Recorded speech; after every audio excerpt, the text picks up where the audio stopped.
bienvenidos a Campus Global, un espacio de la Universidad EAFIT en el que no necesitas carnet para poder aprender. Hoy vamos a hablar de los algoritmos que controlan desde los motores de búsqueda hasta aplicaciones para encontrar pareja como Tinder. Para eso tenemos a unos invitados, todos de la Universidad EAFIT, profesores, egresados. Le damos la bienvenida a Juan Guillermo Lalinde, Daniel Restrepo y Juan Carlos Monroy. Bienvenidos. Muchas gracias. Muchas gracias.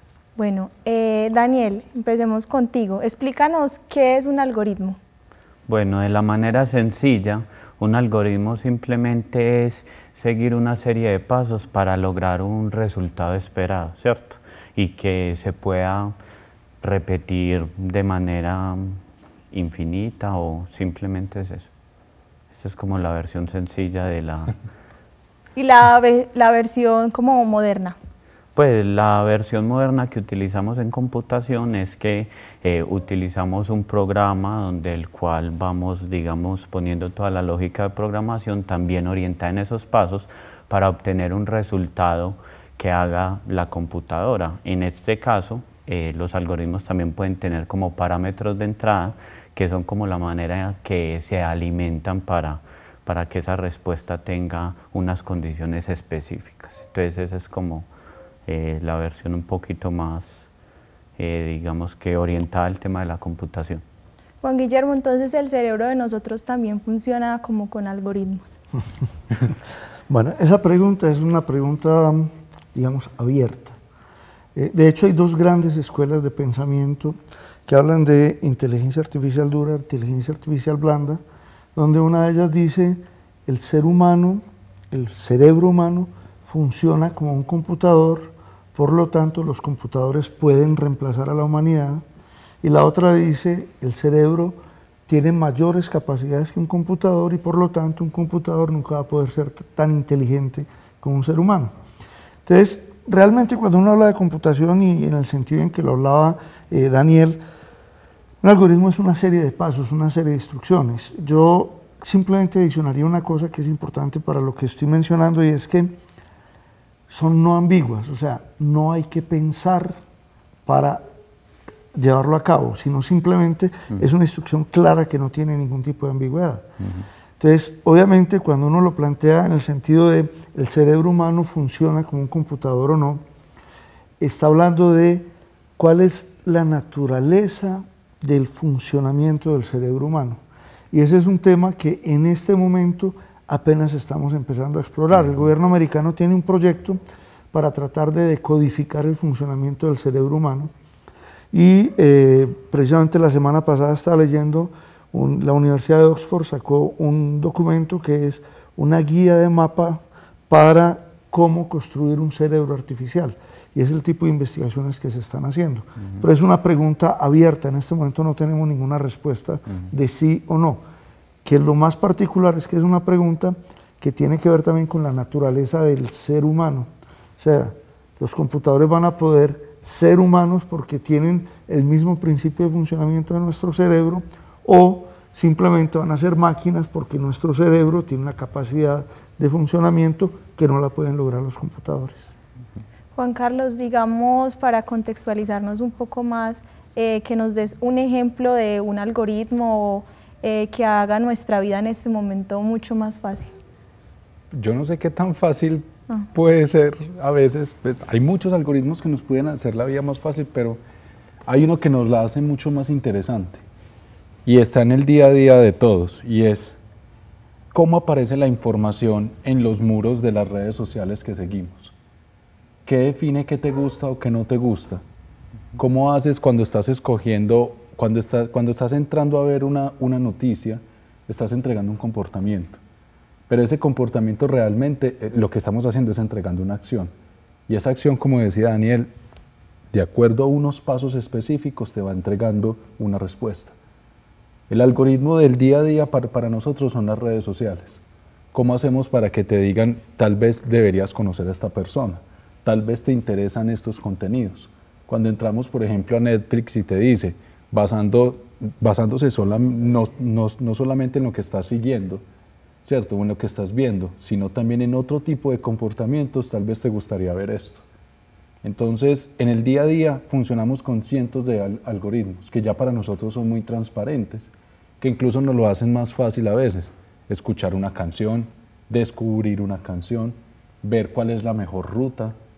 Entonces, digamos que los algoritmos están en el día a día.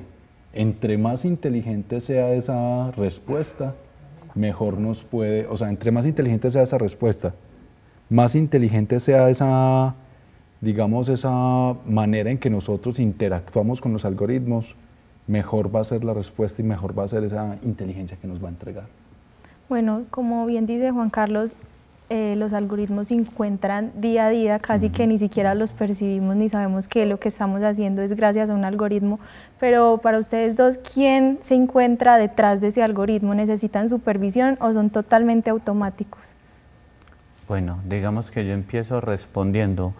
La mayoría de algoritmos no requieren supervisión porque están diseñados, pero se abre un nuevo campo que es el tema de Machine Learning, donde el algoritmo va a tomar entradas de un humano, que es un algoritmo supervisado, para mejorar la calidad de la respuesta que está entregando. Es decir, estamos frente a dos comportamientos: el algoritmo que te da respuestas exactas, como sumar 2 más 2 sabemos que es 4, que tiene un procedimiento exacto, y tenemos respuestas que dependen mucho de la manera en que las personas alimentan ese algoritmo, que lo está explicando ahorita Juan. ¿Cómo sabe un algoritmo para dar una precisión en qué recomendarte? A través del comportamiento, a través de lo que han hecho perfiles similares al que tú tienes.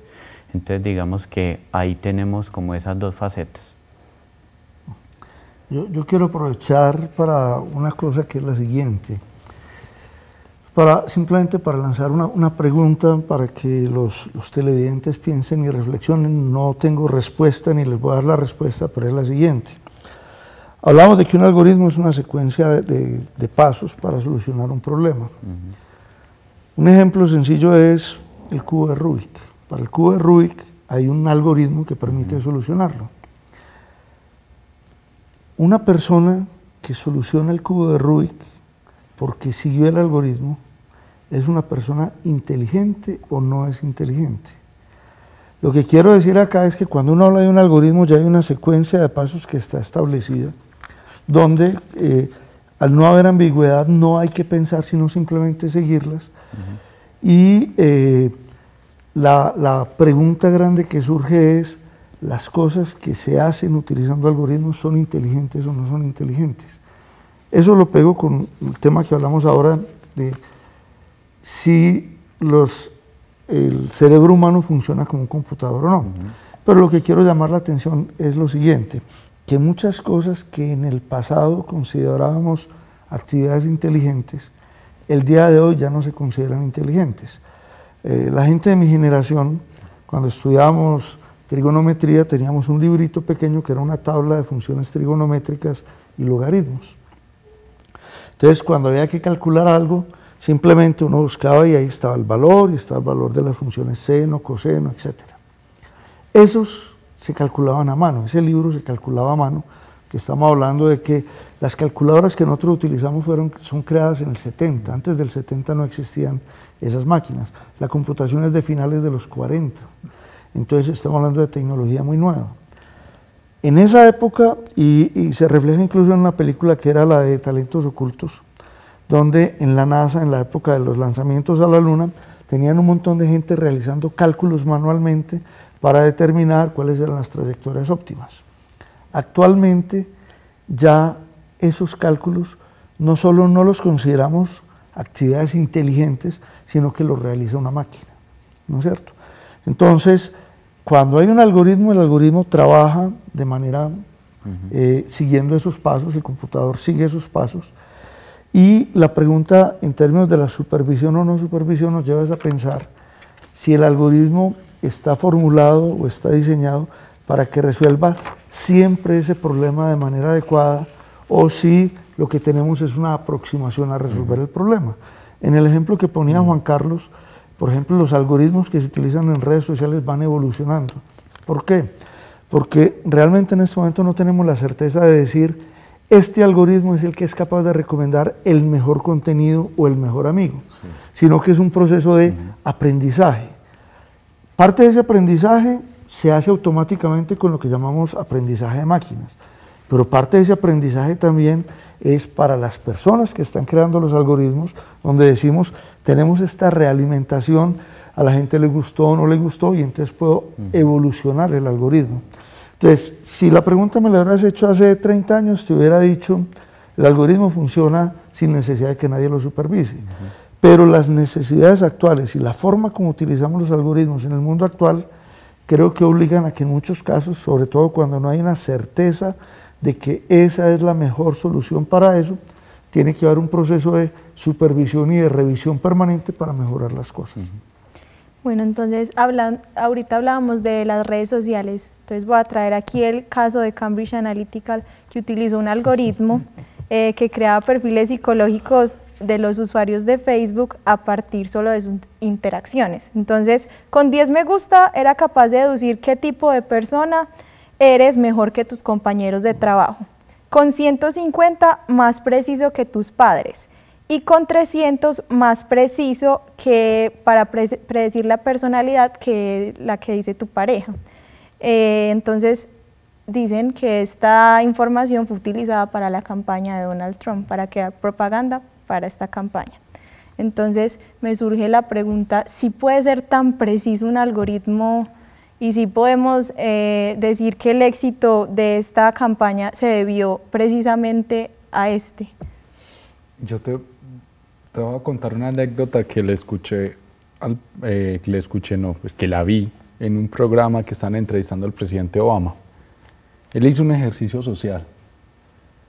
Puso a 3 personas a buscar la palabra Egipto. A la primera persona el resultado le dio hermandad árabe. Ya, quién sabe qué habrá pasado con él, no. Es una persona que estaba interesada en temas de política, sobre todo actualidad y temas muy específicos con Medio Oriente. A la segunda persona le apareció, en los resultados de búsqueda, le apareció la plaza central de El Cairo. Y a la tercera persona le aparecieron las ofertas turísticas de las pirámides de Egipto, solamente con una palabra. Digamos que el algoritmo lo que nos, o sea, complementando incluso lo que la pregunta que estaban respondiendo ahora Juan Guillermo y Daniel, yo creo que supervisado o no supervisado, yo creo que lo que más estamos supervisando en este momento son las respuestas. ¿Qué significan o cuáles son las burbujas? Y ahí es donde entran esos conceptos fuertes como el Machine Learning, que nos dice específicamente esto puede ir hacia allá. Entonces, con lo que sucedió de Cambridge Analytica, pues, el algoritmo lo que sirvió fue para evidenciar un comportamiento que tú estabas próximo a. ¿Qué tan exacto es lo que nosotros tenemos que no evidenciar, pero sí poder predecir? Digamos que, por ejemplo, cuando analizamos redes complejas nos damos cuenta de que los seres humanos no se conectan tanto entre sí. Lo que conecta a los seres humanos son las temáticas.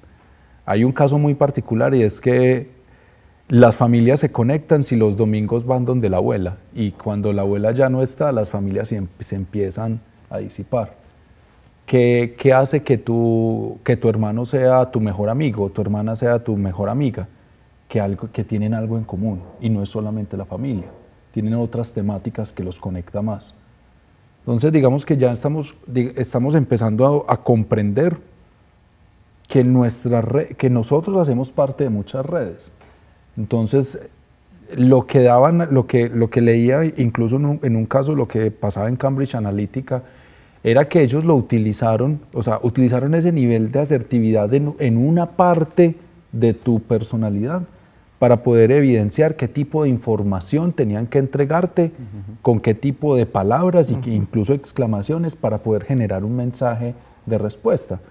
Es decir, si para ti lo más importante era la familia, entonces vamos a mandarte mensajes donde dice que el terrorismo va a entrar al colegio y va a asesinar a tus hijos. Pero ya sabemos una pequeña parte. Digamos que el ser humano es como la suma de tantos algoritmos a la vez, que esos resultados o sea, nosotros mismos le podemos dar ese nivel de importancia. Entonces, yo creo que lo que pasó con Cambridge Analytica es un caso, pues, fuera de todo el contexto, es un caso de uso muy particular de cómo puede un algoritmo generar una opción o generar esa alternativa. Eso. Yo complementaría con una cosa y es la siguiente, que digamos que esta incorporación de la tecnología en la sociedad realmente es muy reciente y lo que ha promovido todo este boom ha sido la aparición de Internet, ¿no es cierto? Internet, las redes sociales, todas estas cosas. Y hay un tema que todavía, digamos que a nivel social, la información que está mediada por el computador se considera que de alguna manera es información verídica. Y eso es más o menos lo que se trata de aprovechar en esos casos. Entonces, yo lo que haría aquí es simplemente un comentario y un llamado a la gente a que tengan presente que el computador, como lo hemos venido hablando, el algoritmo es una secuencia de pasos que produce un resultado. Eso no quiere decir que el resultado sea palabra de Dios, que sea infalible, que hay que creerlo, ni ese tipo de cosas, sino simplemente es un resultado. Cuando la gente consulta, por ejemplo, en Google y encuentra un documento, muchas veces los estudiantes se quejan, es que ese documento me apareció de primero, ¿por qué no es válido como referencia? Y resulta que el problema no es que un algoritmo lo entregue o no, sino que hay una serie de conceptos adicionales detrás de eso. Como insisto en el hecho de que estamos todavía sorprendidos por la tecnología, entonces todavía seguimos considerando que lo que llegue a través de un computador es porque es verdadero. Todo el problema de las noticias falsas, redes sociales, todo lo que está pasando con eso, es porque si yo a alguien le digo una mentira de frente, la probabilidad de que me la crea es muy baja, sobre todo comparada si le hago un mensaje y le digo que estoy reenviando un mensaje que recibe a través de las redes sociales. Entonces también es eso, los algoritmos están transformando la vida, nos están dando alternativas nuevas, nos están planteando problemáticas nuevas, pero no son, digamos que la bendición, la palabra divina que hay que creer porque está mediado por tecnología, sino que son simplemente resultados que se obtienen mediante procesos que se pueden estudiar y se pueden mirar. Listo. Daniel, tú que trabajas en todo este tema, ¿nos puedes dar algunos ejemplos de productos o procesos que se crean a partir de algoritmos? Pues yo creo que la mejor manera es mirar la cotidianidad que utilizamos. Los algoritmos están pensados para facilitarnos la vida y algoritmos que han ayudado mucho es el tema, que de hecho yo lo uso, el tema del Waze, para identificar si en la ciudad hay ciertos niveles de tráfico en ciertas zonas, pues uno utiliza algo. Antes, ¿cómo se hacía? Era el familiar que sabía mucho de direcciones y sabía por qué calle se iba, ya tú simplemente utilizas tu dispositivo y sabes que él te va a llevar por la ruta más óptima. Entonces digamos que hay un montón de algoritmos que utilizamos en el día a día que facilitan eso que tú mencionas. Bueno, yo quiero seguir con un dato. Hasta el 70% de los intercambios de Wall Street son ejecutados por las llamadas Black Box o intercambios basados en algoritmos.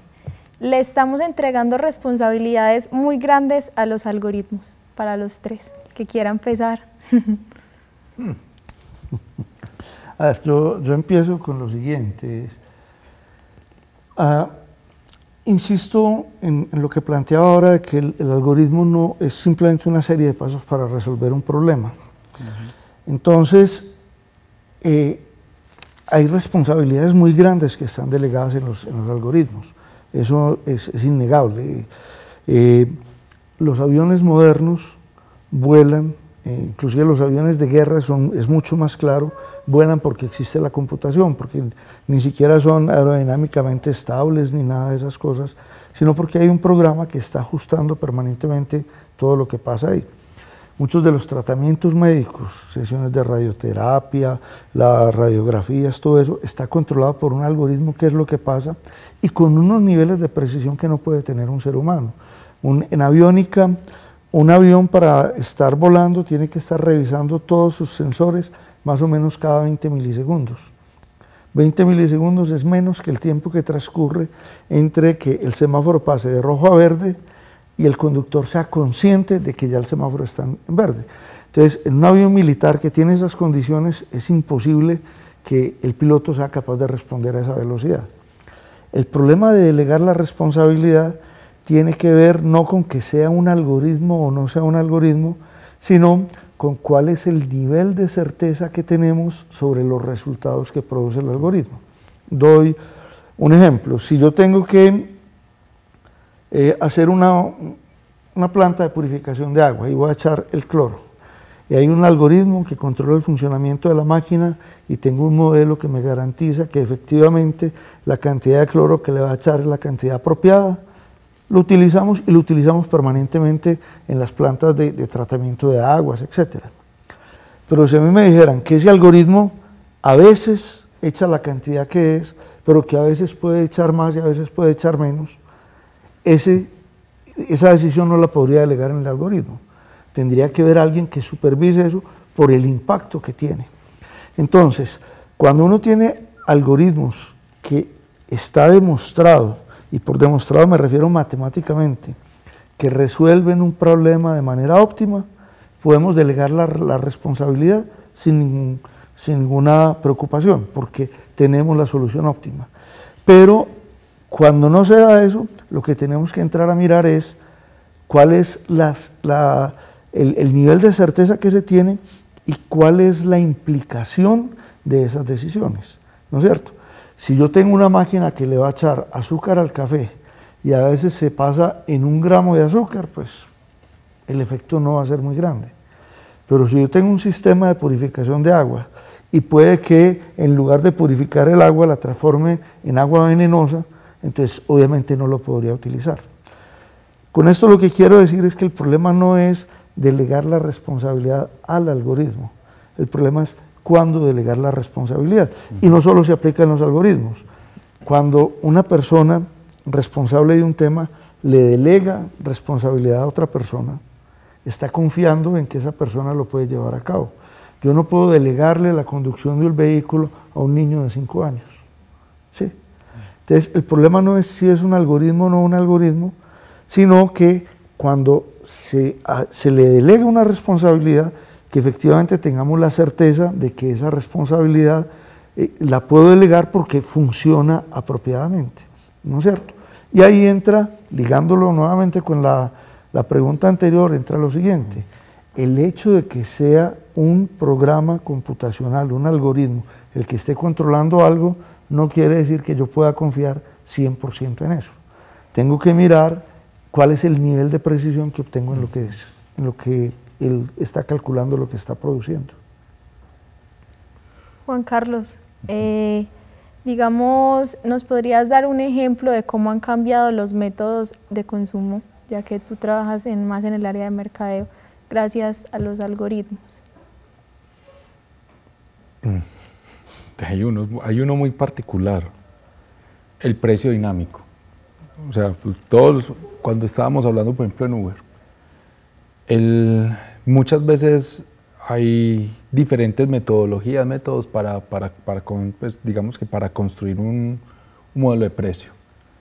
Pero ¿qué pasa cuando yo soy capaz de medir la oferta de manera dinámica?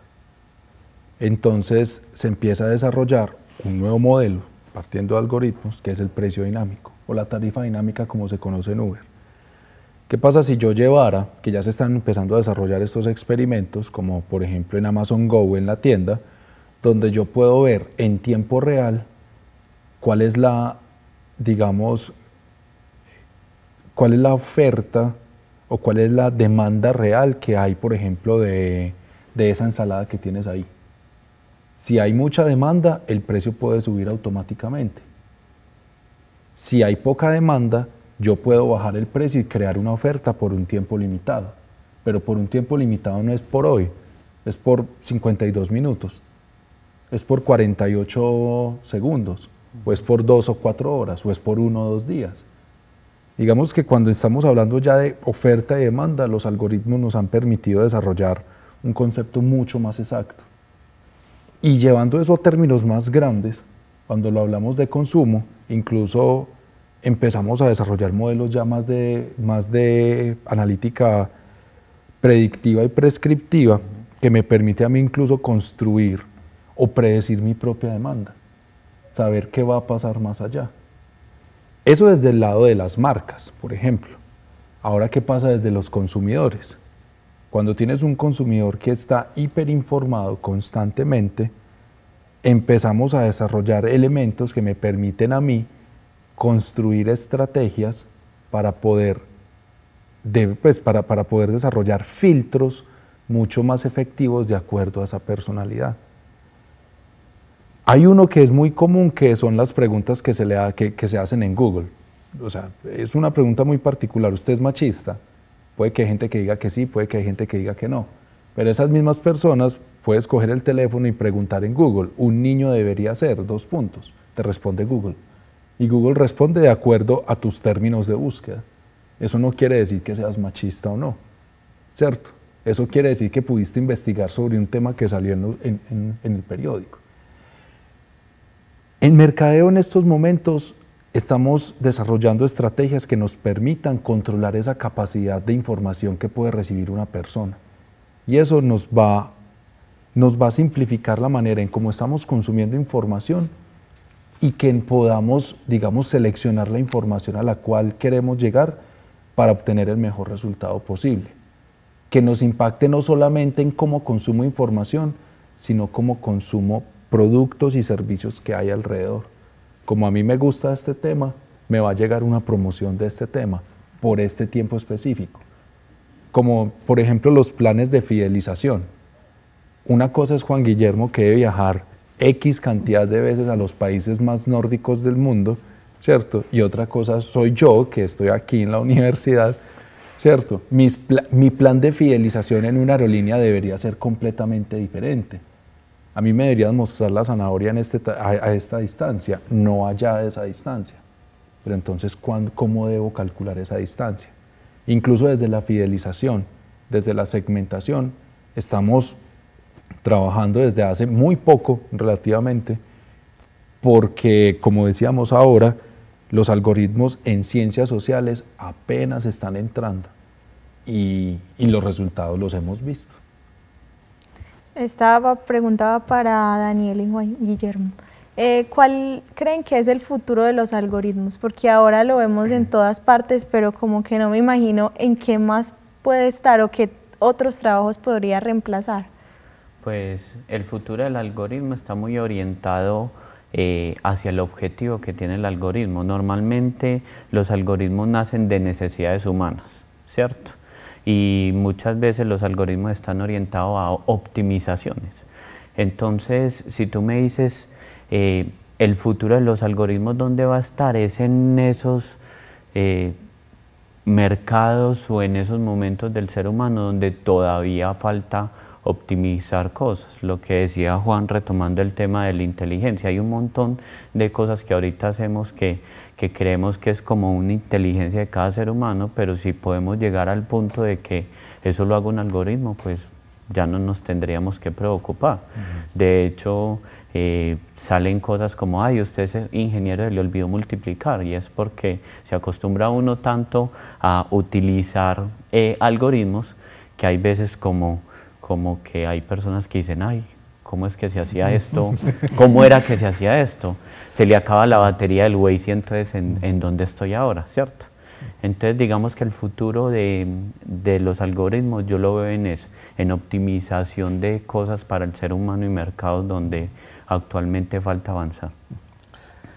Yo me voy por otro ladito diferente y es el siguiente, es que en la medida en que empezamos a utilizar algoritmos para reemplazar ciertas actividades y sobre todo cuando se empieza a hacer uso de lo que es aprendizaje de máquinas, inteligencia artificial, etc., siempre va a surgir o siempre hay una duda sobre el por qué se llegó a esa conclusión, ¿no es cierto? Entonces voy a relatar brevemente lo que pasó en el Reino Unido, donde el sistema de evaluación de los docentes de los colegios lo modificaron para utilizar un algoritmo de inteligencia artificial, un algoritmo que estaba entrenado para calificar a los docentes. Lo utilizaron cuando los docentes que habían tenido una mala calificación dijeron, listo, ¿por qué salió mala la calificación mía? Dijeron, no podemos, no sabemos por qué. Hay un algoritmo que dio ese resultado. Le preguntaron al contratista que había desarrollado el algoritmo, él dijo, es un secreto industrial la forma como está desarrollado el algoritmo, no podemos decirles por qué salió de esa manera. Eso llegó a los tribunales y el juez lo que dijo era que una persona tenía derecho a saber por qué salía mal evaluada y entonces obligaron a regresar al sistema de evaluación que tenían previamente. En este momento el IEEE, que es el instituto más importante a nivel mundial en temas de ingeniería, electrónica, telecomunicaciones, computación, junto con la ACM, que es la otra asociación clave, tienen una iniciativa para hablar de los aspectos éticos de los sistemas inteligentes. ¿Por qué? Porque en la medida en que yo delego en un sistema la capacidad de tomar decisiones, y puede que lo delegue no de manera voluntaria, simplemente estoy asumiendo como verdad lo que él me entrega como resultado, eso puede tener un montón de implicaciones. Un ejemplo sencillo es, si yo utilizo un sistema de inteligencia artificial, aprendizaje de máquinas, que toma como entradas condiciones variables socioeconómicas de una persona y su rendimiento en el colegio, y con base en eso decido si esa persona es, entre comillas, digna de una beca o no es digna de una beca. Ese sistema está transformando las oportunidades de formación que tiene una sociedad completa. Y si yo no puedo tener la certeza de por qué estoy haciendo eso, probablemente acabo en un sistema donde lo único que tengo es el resultado de una máquina en el que estoy haciendo actos de fe y que va a transformar la forma de la sociedad.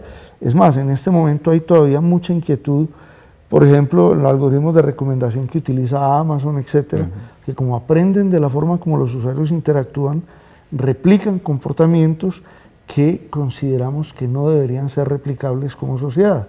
Sesgos de género, sexos de raza, etcétera, todo ese tipo de cosas, esos algoritmos de recomendación están replicando eso. Entonces, en ese futuro de los algoritmos aparece un tema también que es muy importante, y es que y cada día toma más fuerza una dimensión ética asociada con los algoritmos. O sea, cuando el resultado de un algoritmo tiene un impacto en la sociedad, ¿yo cómo puedo tener la certeza de que sí estamos actuando como sociedad de manera adecuada y no simplemente porque un algoritmo que produce un resultado dio algo y vamos como locos detrás de eso? Bueno, me surge otra pregunta. Digamos que el algoritmo en su funcionamiento recoge una cantidad de datos. Estos datos, o sea, este almacenamiento de datos de alguna manera puede predecir el futuro. He visto algunos ejemplos de que pueden predecir algunas enfermedades por búsquedas en Google. Yo no sé, me voy a aventurar a responder. No creo que no hay forma de predecir el futuro. Yo creo que hay manera de identificar patrones. Y esos patrones históricamente han llegado a un resultado. Lo que pasa es que a veces nosotros no somos capaces de ver esos patrones. Pero si hay algo que nos ayude a identificar esos patrones específicos, podríamos, digamos, predecir qué tanto vamos a llegar a ese futuro A o ese futuro B. Pero eso es una cosa muy particular, es como cuando uno, pues, los patrones están yo no sé, hasta en la mamá. Yo tengo el instinto de que usted se va a porrear, es que es el patrón de que estás corriendo a cierta velocidad y no viste ese tierrero, el resultado siempre va a ser el mismo. Y ella predijo el futuro. Pero ¿qué tal si llevamos esa intuición a un nivel más grande? Va a pasar que vamos a poder predecir cosas mucho más potentes para nuestra economía, para nuestra sociedad, para nuestra cultura. Pero creo que nos permite identificar patrones y convertimos esos patrones en acciones. La pregunta es una pregunta muy profunda porque Cuando uno habla de esa predicción, pues la primera pregunta sería si el futuro es predecible o no, Sí. ¿no es cierto? Pero yo creo que aparece un elemento que es muy interesante y que nos obliga a reflexionar un poco. Me apoyo en lo que acaba de decir Juan Carlos. Hay esos patrones, los algoritmos, cuando yo tengo grandes volúmenes de datos, de hecho por eso es que actualmente hay tanta fuerza en inteligencia artificial, porque mientras mayor sea la cantidad de datos que yo tengo, es más fácil hacer un proceso de aprendizaje a partir de ellos. Y el proceso de aprendizaje lo que hace es que trata de capturar esa estructura subyacente que hay ahí, ¿no es cierto? Que eso me sirva a mí para predecir el futuro va a depender no solo de la herramienta que yo tengo, sino de si el hecho es predecible o no. Doy un ejemplo. Si yo tengo un dado que está perfectamente balanceado, en teoría, cuando yo lo tiro, la probabilidad de que salga 1, 2, 3, 4, 5 o 6 es un sexto. Todas son iguales. Yo puedo reunir miles de millones de datos de la tirada de ese dado y si el dado está bien calibrado, esa probabilidad me daría eso, ¿no es cierto? Y la pregunta es, si a mí me dicen, escoja un número que todos tienen la misma probabilidad de salir, no puedo, no tengo información suficiente para tratar de predecir algo.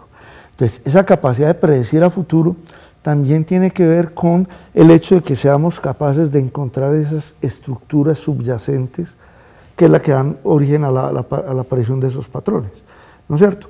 Entonces, con eso lo que quiero decir es básicamente lo siguiente. Yo puedo utilizar el algoritmo para decir, y voy a utilizar un poquito terminología que se maneja en analítica, para describir lo que está pasando. Puedo utilizarlo para predecir qué es lo que va a pasar, o sea, decir, esta es la tendencia, entonces espero que a futuro pase esto. O también lo puedo utilizar para prescribir. Prescribir es decir, si usted hace esto, entonces la tendencia va a cambiar en esta otra dirección, ¿no es cierto? Y yo puedo hacer eso, pero el hecho de que utilice los algoritmos para hacer eso no me garantiza ni que la descripción sea precisa, ni que la predicción sea acertada, ni que la prescripción me lleve a tener el resultado que yo quiero. Entonces, cuando uno empieza a plantear ese desarrollo futuro de los algoritmos y empieza a plantear todos esos temas que han salido acá que son muy interesantes, yo puedo confiar en un algoritmo, puedo confiar en el resultado que me da un algoritmo, puedo delegar responsabilidad en un algoritmo, cuál va a ser el futuro de esos algoritmos, toda esta serie de cosas. Pues lo que yo me atrevería a decir en este momento es que los algoritmos nos han dado unas herramientas nuevas para afrontar la realidad que tenemos. Estamos empezando a conocer el proceso, porque la computación es muy reciente y tal vez la mayoría de la gente no es consciente de eso, pero invito a todos los que están viendo el programa a que cojan el celular, así no sea un smartphone, y piensen en lo siguiente: cualquier celular que tengan en este momento en las manos es más potente que los computadores que utilizó la NASA para llevar al hombre a la Luna. ¿Sí? Hemos tenido un crecimiento de capacidad que apenas nos está empezando a plantear preguntas sobre su uso en la sociedad y sobre las posibles transformaciones, con una cosa que es muy importante: las redes sociales nos han transformado la forma de interactuar. Lastimosamente, durante mucho tiempo, sobre todo en el mundo académico, en el mundo intelectual de las humanidades, se consideraba que la tecnología no era parte del ser humano y entonces no había que estudiar eso. Y resulta que ahora nos encontramos con una sociedad que ha sido transformada por esa tecnología y como no hemos sido críticos y reflexivos frente a eso, entonces nos estamos empezando a preguntar dónde diablos llegamos y cómo vamos a seguir para adelante. Sí, Bueno, para terminar eso dale. que les quería contar, y es, en la medida que seguimos creciendo en datos, hemos visto la historia del Internet, cómo ha crecido, los niveles de conexiones, cada vez hay más personas conectadas a Internet. Hay problemas de la sociedad que se vuelven triviales por la cantidad de datos que hay, y al convertirse triviales se convierten en predecibles. Es decir, ejemplos clásicos que retomo lo que dice Juan de la mamá tenía ya como un sexto sentido, pero si yo tengo datos de que si una persona diariamente come 6.000 calorías, el 99% le va a dar un infarto en menos de 5 años, entonces yo puedo decir, voy a predecir que esa persona le va a dar un infarto. ¿Por qué? Porque la acumulación masiva de datos permite que el nivel de confianza del algoritmo, en caso de que sea no exacto, sino de aprendizaje y demás, se vuelva en una situación trivial. Si un algoritmo me dice que el 99% de las veces, o 99.99% de las veces, estos datos con este comportamiento va a generar esta respuesta, yo te diría que en esos casos sí es predecible el futuro, ¿cierto? Entonces digamos que ahí es donde estamos empezando a aprender de toda esta nueva área de la computación, que de hecho sale un tema que pongo a que las personas que nos están mirando lo piensen, que lo dijo el presidente de Rusia: el que maneje la inteligencia artificial manejará el mundo. Eso fue uno como de las afirmaciones que dio, y todos estamos ahí como pendientes de qué va a seguir pasando con el tema. Bueno, Juan Guillermo, Daniel, Juan Carlos, muchísimas gracias por estar hoy aquí con nosotros. Si quieren decir algo para cerrar, lo pueden decir. Yo digo que no le tengan miedo. No, pues uno a veces puede pensar en estos momentos que este es el comportamiento natural de todos nosotros cuando vemos algo, le tenemos miedo. Le tenemos mucho miedo a la inteligencia artificial porque siempre ha sido uno de los miedos del ser humano, incluso desde la misma literatura está, de la misma ciencia ficción está. Pero así como le tenemos en este momento miedo al nacimiento de la inteligencia artificial por medio de los algoritmos, también le tuvimos miedo a la fuerza artificial cuando se inventó el motor. El motor iba a asesinar personas, un carro yo no sé qué, un carro solo para millonarios, que es una cosa, que la otra. Y en este momento no podemos concebir la vida sin un motor, pues un cepillo eléctrico, lo que sea tiene un motor. Y eso es fuerza artificial. Va a pasar. Y cuando llegue una tecnología que nos cambie disruptivamente la vida, van a llegar todos, pues digamos, estos momentos en el que nos tenemos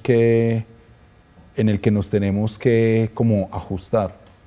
Si llevamos tanto tiempo trabajando en esa fuerza, pues en ese concepto de fuerza artificial, ahora que llega la inteligencia artificial va a ser como esa era del conocimiento. Y la verdad es como, pues a mí me parece emocionante. Obviamente tiene sus riesgos, obviamente tiene sus cosas, pero creo que estas discusiones, incluso esta que estamos teniendo aquí, antes éramos como más mecánicos. Ahora creo que ya es mucho más visible esa posible era del conocimiento. Entonces puede ser muy interesante.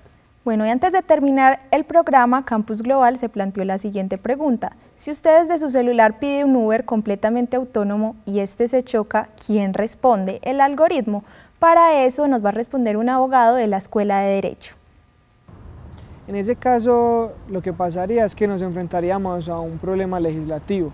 Para nadie es un secreto que en el último tiempo los avances tecnológicos, el Internet de las cosas, ha generado nuevos retos para el derecho. En el caso de un automóvil autónomo que traje bajo algoritmos, se podría presentar varias situaciones. La primera es llevarle o trasladarle la responsabilidad a la compañía, especialmente si el accidente se genera con ocasión a un fallo en el algoritmo, en el sistema del vehículo autónomo. Entonces eso generaría responsabilidad por parte de la empresa por un tema de garantía. Otro evento que se podría generar allí es que el comprador asuma la responsabilidad. Normalmente las compañías que venden este tipo de vehículos autónomos le dan o le cargan al comprador la responsabilidad y les ponen a firmar documentos de exoneración de responsabilidad para que sea este quien asuma pues como esa obligación o esa carga. Y un tercer escenario que sería un reto inclusive para las entidades aseguradoras es que se cree un seguro para este tipo de accidentes, para así que estas aseguradoras asuman la responsabilidad por los accidentes, siniestros o hechos que estos vehículos autónomos generen. Entonces ahí están pues como planteadas las soluciones, pero es un reto evidentemente para el derecho regular este tipo de situaciones. Bueno, les agradezco mucho por estar aquí en el programa y a todos los televidentes que nos vieron hoy, los espero en otra emisión de Campus Global para que adquieran más conocimiento.